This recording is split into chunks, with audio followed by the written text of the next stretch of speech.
Preparing to do business abroad.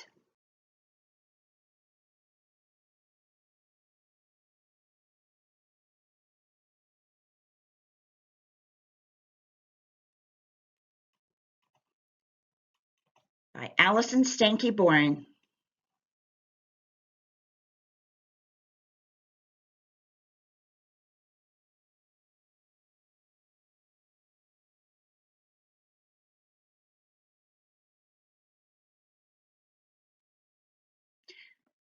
You've just landed an account in South Korea. Congratulations. You've worked hard for months preparing and working with your colleagues to engage with this faraway land.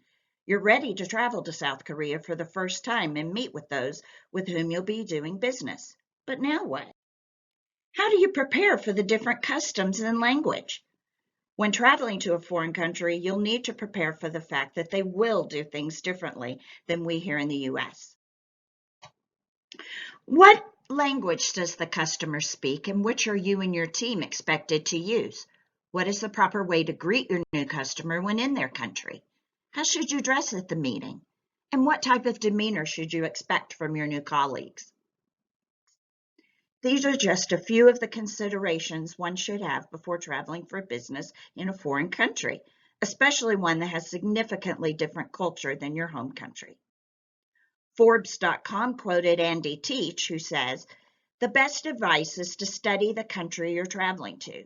Know the culture and customs of the people who live and work there." Some companies have been doing business in other countries long enough that they are already familiar with the culture and relationships. David Stanky is a vice president at Thales Avionics, a French company based in Orange County, California. His main account is in South Korea. David learned from people on his account team who were familiar with the culture in South Korea. In regards to dressing for the meetings, David stated, "I always dress in business attire for the business setting is always formal." But what if you're not familiar? That is when you and your team need to research some questions for yourselves.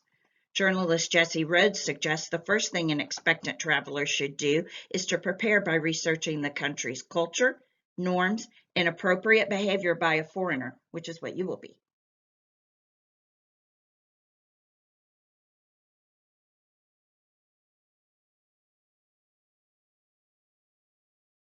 Reach out to the U.S. Department of State's website or a travel guide for more information and guidance. What about languages? Since you're traveling to Asia, the language barrier will be a factor, and you can't assume that they will speak English. What should you do? Our Mr. Stanky was fortunate in that people in his industry are fluent in English. Thales takes things a step further, however, and hires Korean team members that will know the language and customs and can translate if necessary. If your company does not have the resources to supply nationals for every country you visit, you will need to do further research on your own. There are several translation apps on smartphones that you can use, and you can always learn basic phrases online or from a language book. You've landed in Korea and you're about to meet your customers. How should you greet them? What is the proper protocol? Our common traveler, Mr. Stanky, says that in South Korea, he bows slightly and shakes hands using the right hand while touching the elbow or forearm with the left hand. Once again, if your company is new to the country, you will need to learn the etiquette. There are many online sources. Talia Avakian from CT Business Travel has put together a whimsical but helpful guide called A Quick Guide to Business Etiquette Around the World.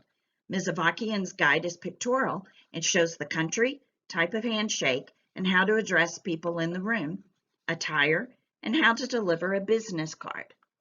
In South Korea, you would offer the card with both hands palm up.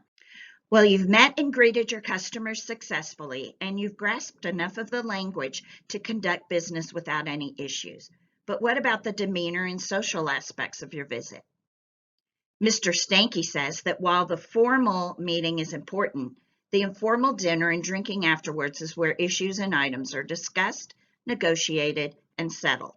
Things that aren't said in the formal business meeting are revealed in these informal settings, at least in South Korea. But what if you're in the Middle East? The Saudis have a different view of hospitality than Americans, and if an American has not made himself familiar with those differences, he runs the risk of insulting his host.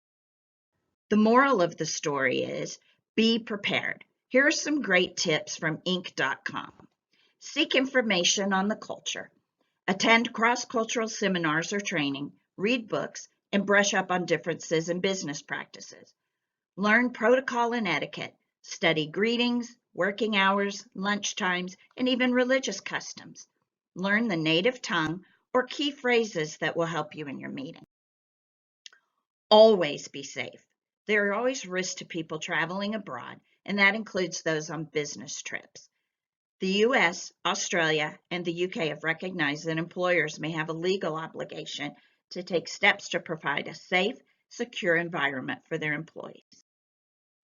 Having a list for medical emergencies, things to do in case of a terror attacks or acts of God, and staying in touch with your employer are all things you can do to be safer.